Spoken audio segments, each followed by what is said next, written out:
ఉదయమున నీవు ఎవ్వరినీ కలుసుకొనక ముందు ప్రభువును కలుసుకో.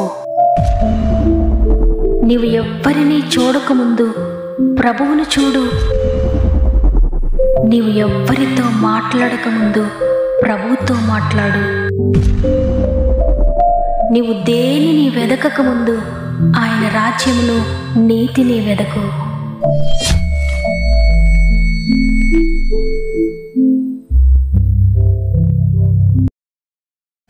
Praise the lord.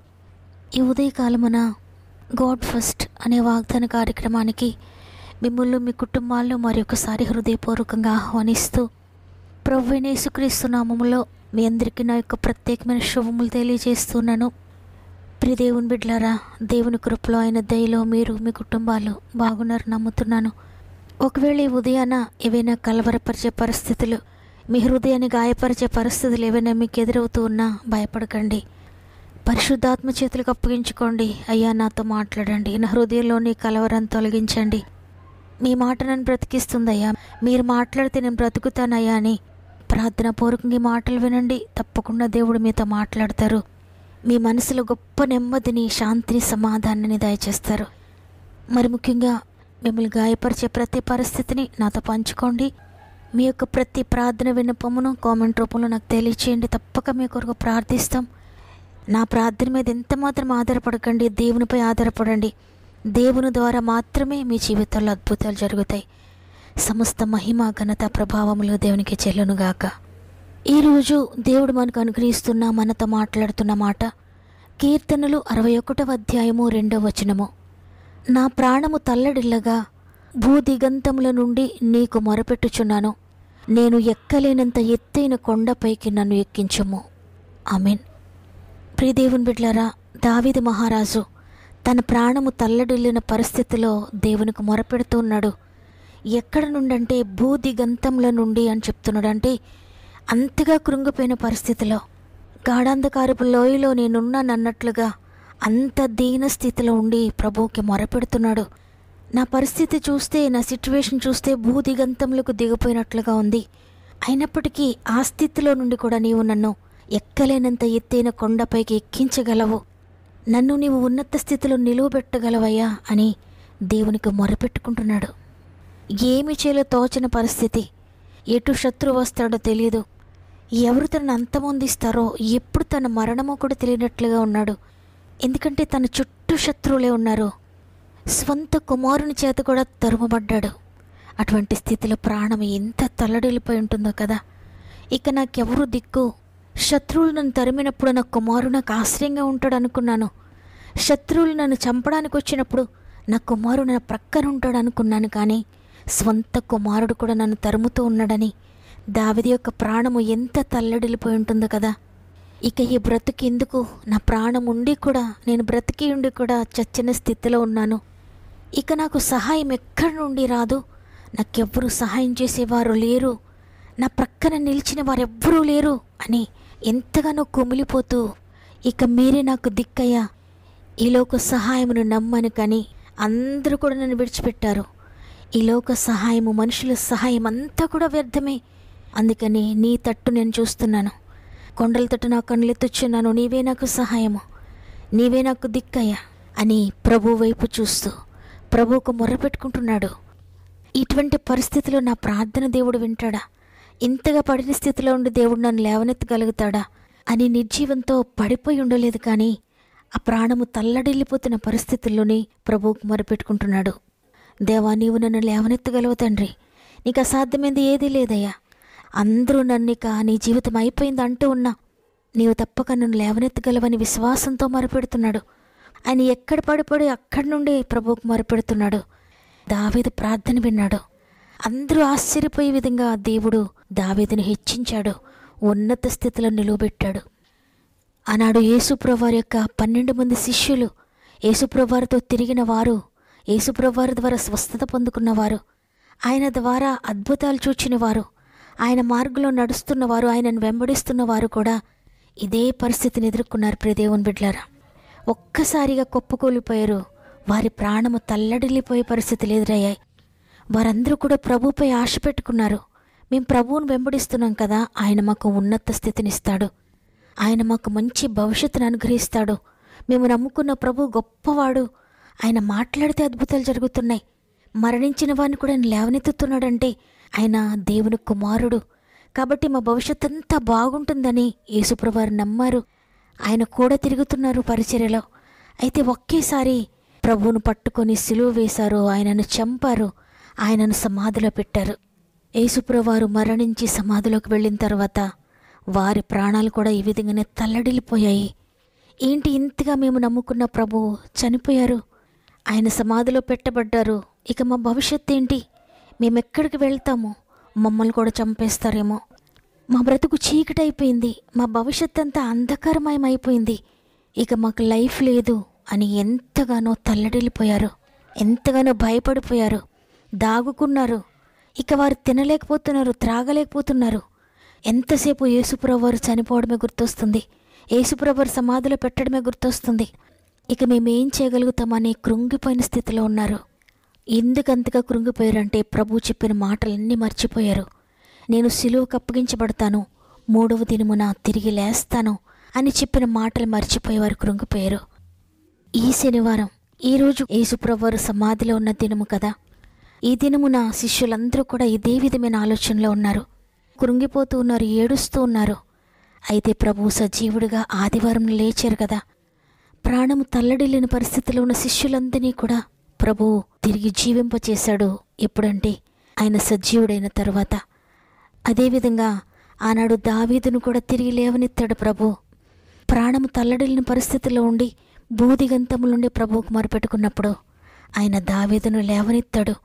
ఎక్కలేనంత ఎత్తైన కొండపైకి దావీదును ఎక్కించాడు. ప్రియ దేవుని బిడ్డలారా, ఈరోజు ఈ మాటలు వింటున్నా ప్రియ చెల్లి, ప్రియ తమ్ముడు, ప్రియ అక్క, అన్న, నీవు కూడా ఈరోజు నీ ప్రాణము తల్లడిల్లే పరిస్థితిలో ఉన్నావా?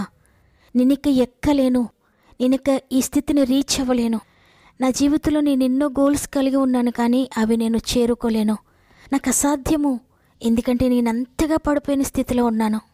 ఇంత కృంగిన స్థితిలో నుండి ఎవరు నన్ను లేవనెత్తగలుగుతారో, ఎవరు నా జీవితాన్ని బాగు చేయగలుగుతారని ఈరోజు మీరు ఒకవేళ కృంగిపోయి ఉన్నారా? మీ ప్రాణము తల్లడిల్లే పరిస్థితుల్లో మీరు ఉన్నారా? భయపడొద్ది, వాగ్దానం మీ కొరకే. ప్రభు మీతో మాట్లాడుతున్నారు. ఈరోజు మీరు ఎంత దిగజారిపోయి ఉన్నారో అక్కడ నుండి నేను మిమ్మల్ని ఎక్కలేనంత ఎత్తైన కొండపైకి ఎక్కిస్తాను. భయపడకండి, మీ ప్రార్థన నేను అంగీకరించాను. మీరు బూదిగంతముల నుండి పెట్టిన మొర నా దగ్గరకు వచ్చింది. మీరు ఎక్కలేని ప్రతి స్థితిని కూడా నేను ఎక్కిస్తానని ఈరోజు దేవుడు వాగ్దానం చేస్తున్నారు. కాబట్టి ప్రియ దేవుని బిడ్డలారా, ఎంత మాత్రం భయపడకండి. మీరు ఏ స్థితిలో ఉన్నా ప్రభు సన్నిధిలో మోకరించండి, ప్రార్థించండి, మొరపెట్టండి. ప్రతి స్థితిని మారుస్తుంది నీ ప్రార్థన. నీ స్థితిగతులన్నిటినీ మార్చగలిగింది కేవలము ప్రార్థన మాత్రమే. కాబట్టి దావీదు మొరపెట్టినట్లుగా ప్రభు సన్నిధిలో మొరపెట్టుకోండి. నీ స్థితిగతులు మారుస్తాడైనా, నీ చరిత్రను మారుస్తాడైనా. కాబట్టి కృంగిపోకుండా మీరెంత దిగజారిపోయిన స్థితిలో ఉన్నా కూడా మొరపెట్టండి. అద్భుతకరమైన జయమును మీరు పొందుకోబోతున్నారు. ఎత్తైన కొండపైన ఏకాంతముగా చేరి రూపాంతర అనుభవము పొందా ప్రార్థించువో ప్రియుడా, ప్రార్థించువో ప్రియుడా. ఎత్తైన కొండపైన ఏకాంతముగా చేరి రూపాంతర అనుభవము పొందా ప్రార్థించువో ప్రియుడా, ప్రార్థించువో ప్రియుడా. ఎత్తైన కొండపైన పరిశుద్ధ సన్నిధిలో ప్రభువుతో మాట్లాడుము. పరిశుద్ధ సన్నిధిలో ప్రభువుతో మాట్లాడుము. ప్రభువు తిరిగి మాట్లాడు వరకు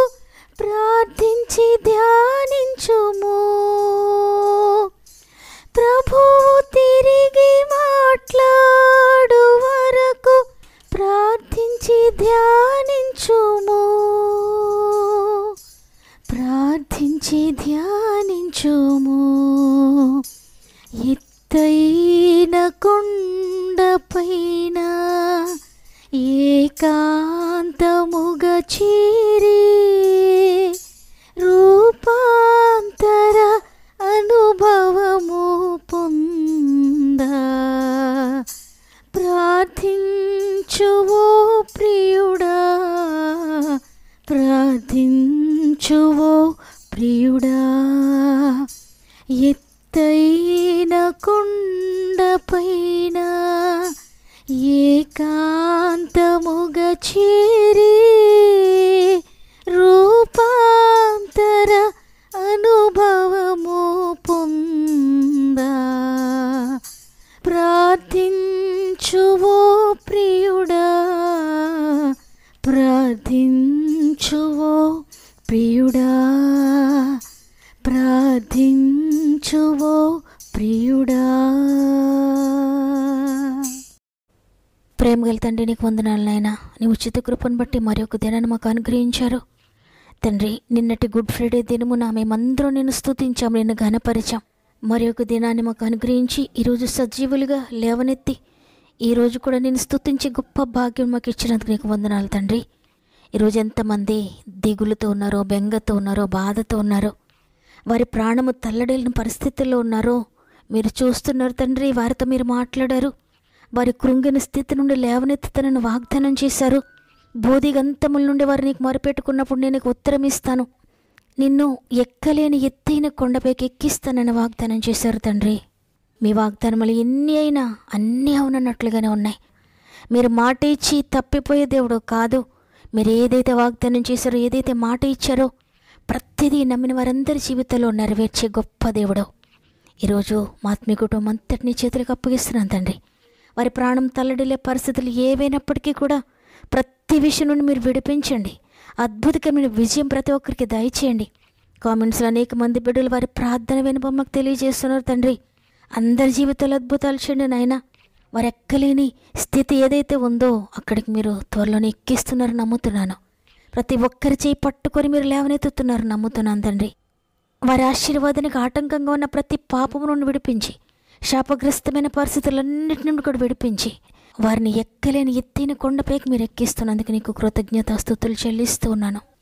ఇదే మనం ప్రారంభిస్తూ ఉండగా ఈరోజంతా మా ఆత్మీయ కుటుంబానికి తోడుగా ఉండి వారి యొక్క ప్రతి పనిని మీరు దగ్గరుండి నీ చిత్తానుసారంగా నడిపించి వారి ప్రయత్నాలన్నీ కూడా మీరు సఫలపరిచి ఈ రోజంతా జయకరంగా ముగించడానికి సహాయం చేస్తున్నారని నమ్మి నీకు కృతజ్ఞతాస్తుతులు చెల్లిస్తూ యేసయ్య పరిశుద్ధమైన నామములో అడిగి వేడుకుంటున్నాను తండ్రి, ఆమెన్.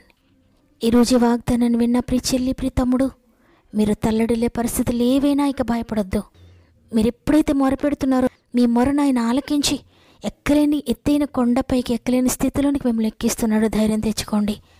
ఈ వాగ్దానం ద్వారా నేను బలపరచబడ్డాను, దేవుడు నాతో మాట్లాడాడు అన్నవారు ఆమెనని కామెంట్ చేయండి. లైక్ చేయడం, షేర్ చేయడం మర్చిపోకండి. దేవుడు మిమ్మల్ని మీ కుటుంబాలను అత్యధికంగా ఆశీర్వదించి దీవించునుగాక. దేవుని చిత్తమైతే తిరిగి రేపు అందరం కలిసి ఆయనను స్తుతిందాం.